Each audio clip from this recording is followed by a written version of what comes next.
व्यवस्था और तब भारतीय न्याय संहिता लागू करने की शुरुआत चंडीगढ़ से ही हुई थी। साथियों, बीते वर्षों में integrated command and control centre,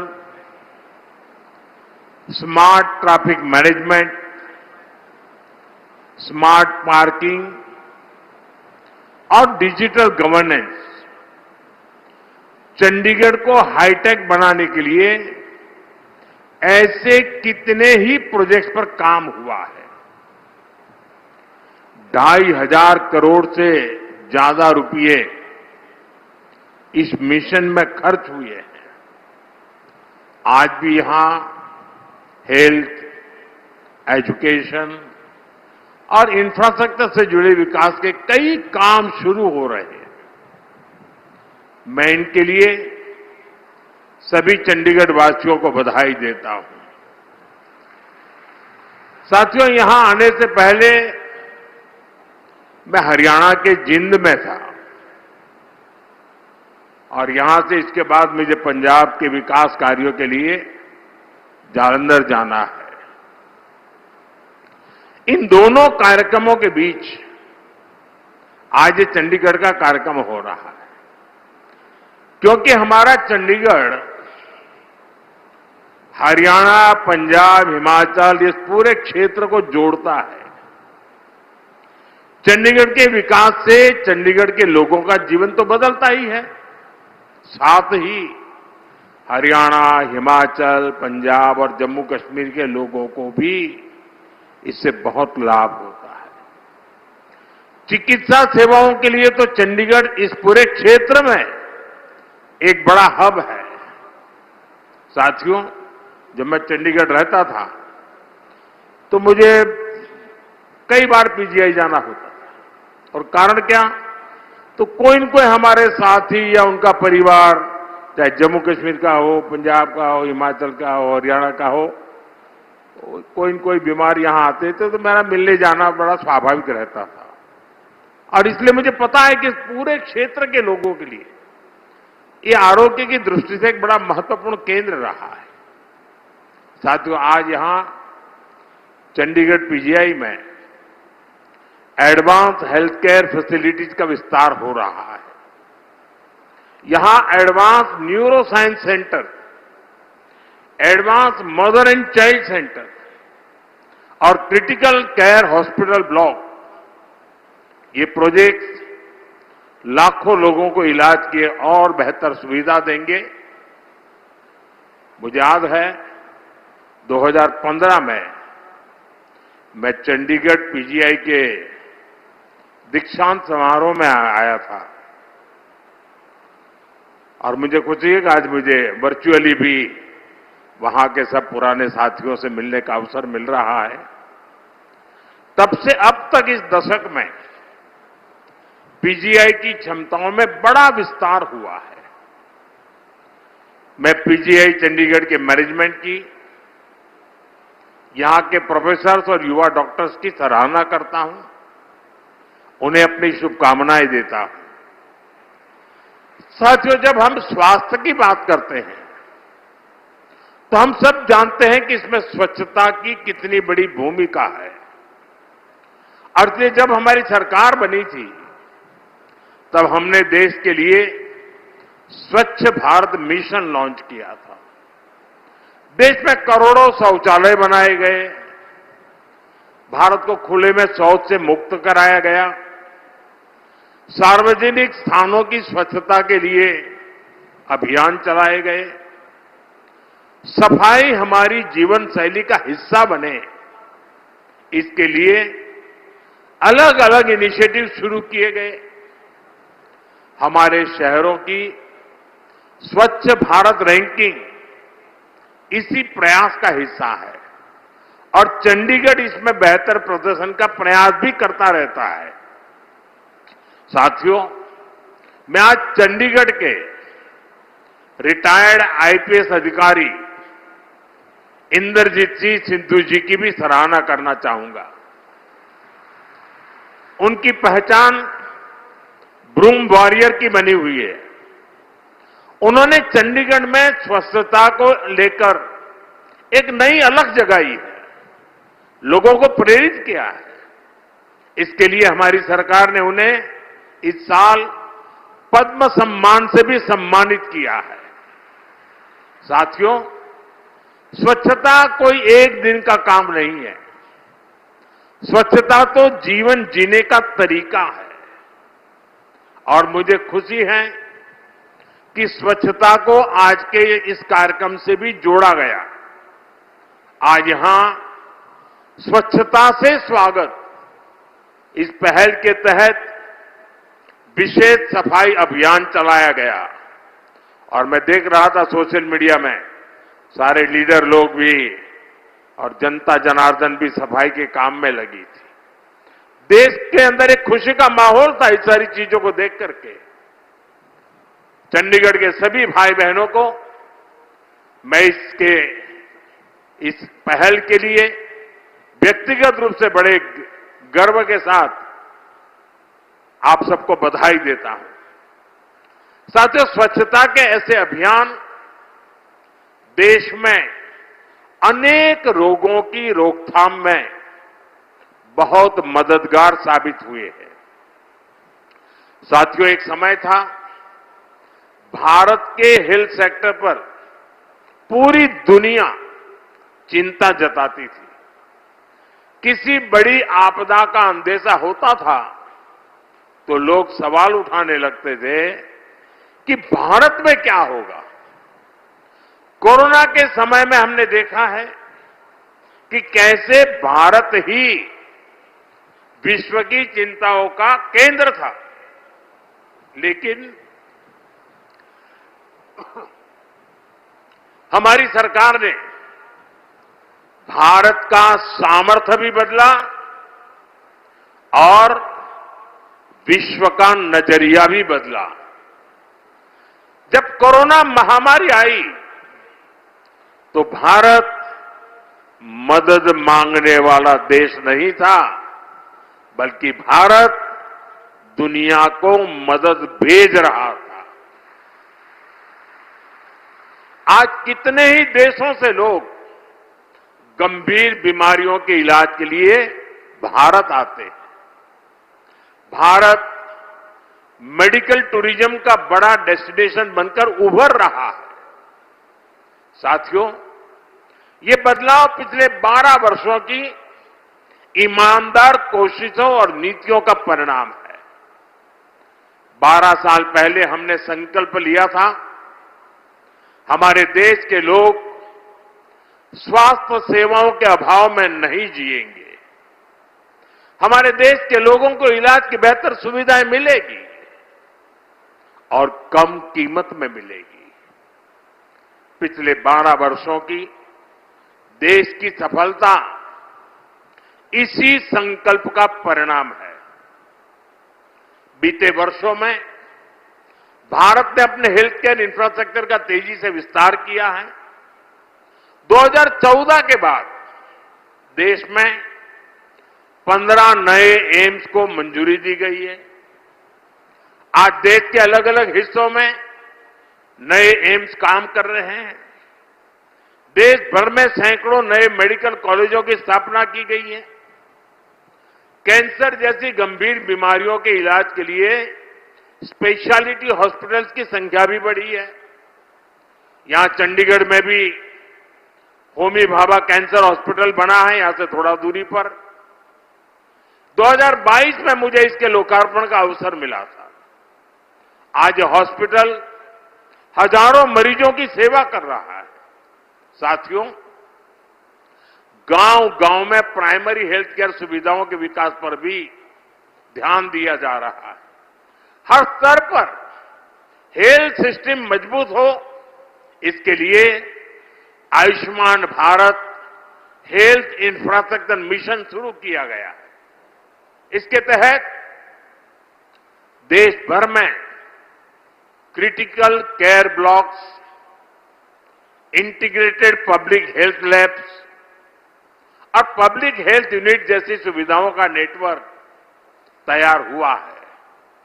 आज शहरी और ग्रामीण इलाकों से लेकर जनजातीय क्षेत्रों तक देश में करीब 1.25 लाख आयुष्मान आरोग्य मंदिर भी काम कर रहे हैं।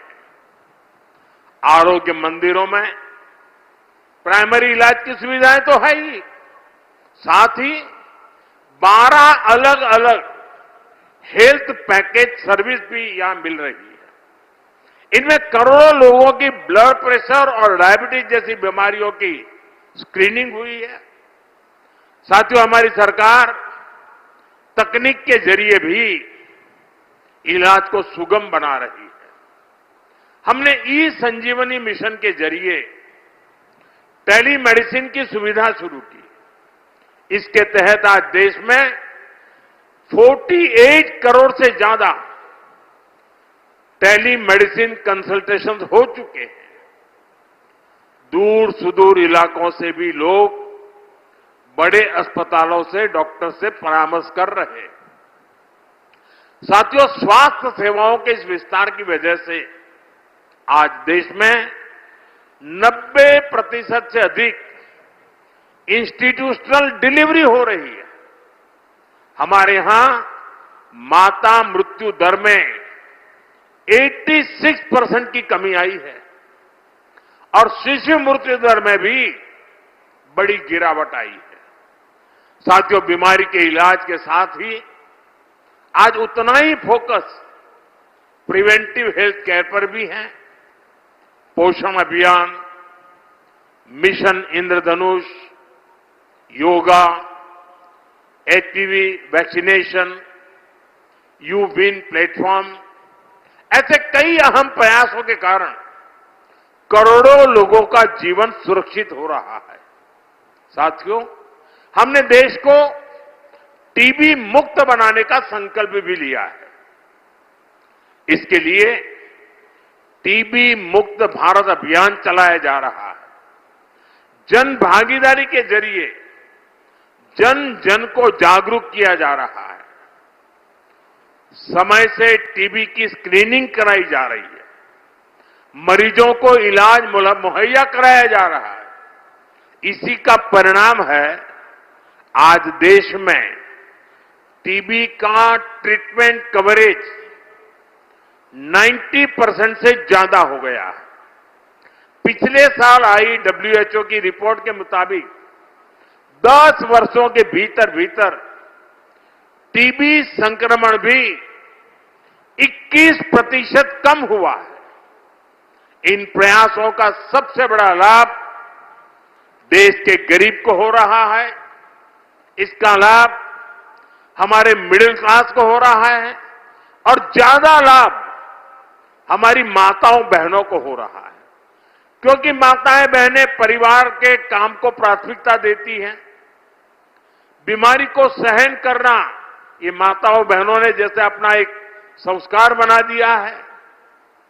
लेकिन ये प्रोएक्टिव प्रयासों के कारण माताओं बहनों का स्क्रीनिंग हुआ, उनकी देखभाल की गई और आज टीबी मुक्त होने में हमारी माताओं बहनों की संख्या भी बड़ी नोंधपात्र है।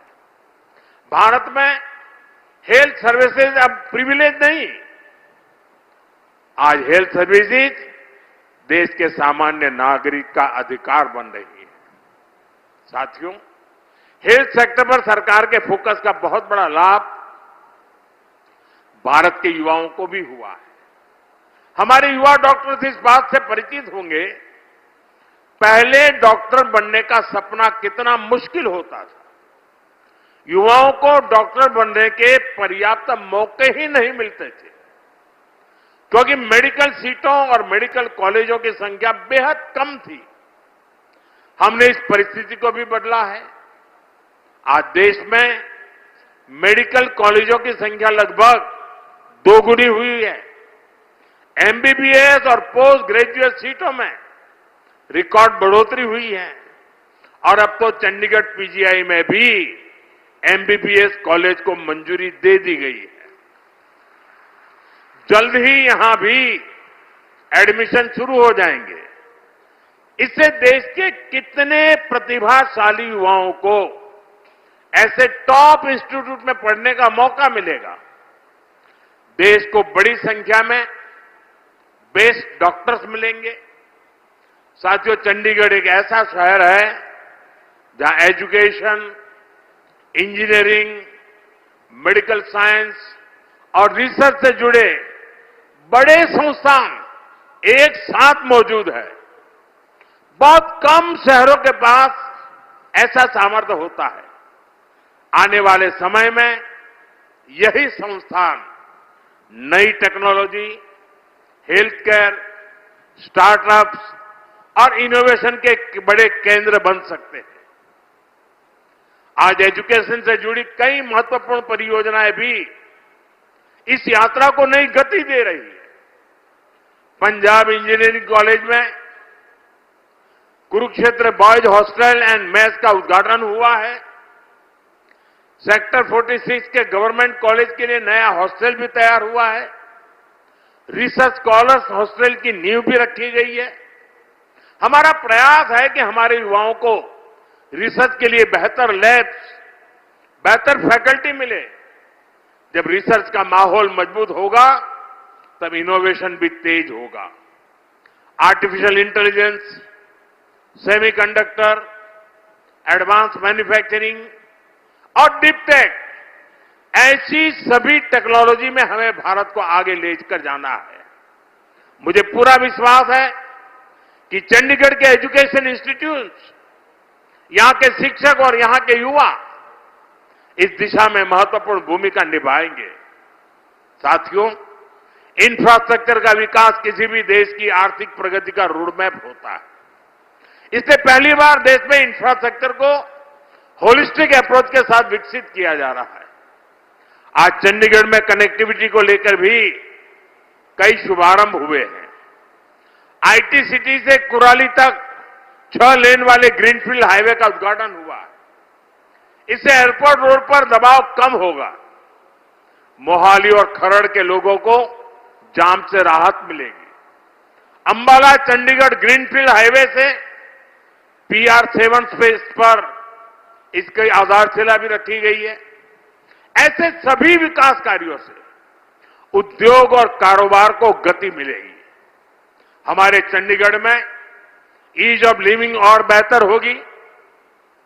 साथियों, रीजनल कनेक्टिविटी पर फोकस बढ़ाते हुए आज जालंधर में रेलवे से जुड़े प्रोजेक्ट का भी लोकार्पण होने वाला है। इसका लाभ पंजाब के साथ साथ इस पूरे क्षेत्र को होगा। साथ ही आज ही हरियाणा के जिंद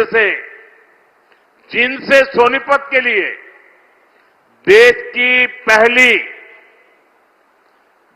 की पहली हाइड्रोजन ट्रेन भी शुरू हुई है। क्लीन फ्यूल पर चलने वाली ये ट्रेन एक बहुत बड़ी शुरुआत है। मैं इसके लिए भी आप सभी को और देशवासियों को बधाई देता हूं। साथियों, विकसित भारत की यात्रा में हमें फ्यूचर की टेक्नोलॉजी पर, फ्यूचर के ट्रांसपोर्टेशन पर और फ्यूचर की हेल्थ सर्विसेज के पर इसी आधुनिक सोच के साथ आगे बढ़ना है। हमें ऐसे फैसले लेने हैं जिनका लाभ वर्तमान पीढ़ी को तो मिले ही मिले, आने वाली पीढ़ियों को भी मिलता रहे। हमें ऐसे संस्थान बनाने हैं जो समय के साथ और मजबूत हो जाएं। बीजेपी एनडीए सरकार इसी दिशा में तेजी से आगे बढ़ रही है। मैं चंडीगढ़, पंजाब, हरियाणा, हिमाचल और इस पूरे क्षेत्र के लोगों को इन नई परियोजनाओं के लिए फिर से बहुत बहुत बधाई देता हूं। आप सबका बहुत बहुत धन्यवाद। मेरे साथ बोलिए, भारत माता की, भारत माता की, भारत माता की। बहुत बहुत धन्यवाद।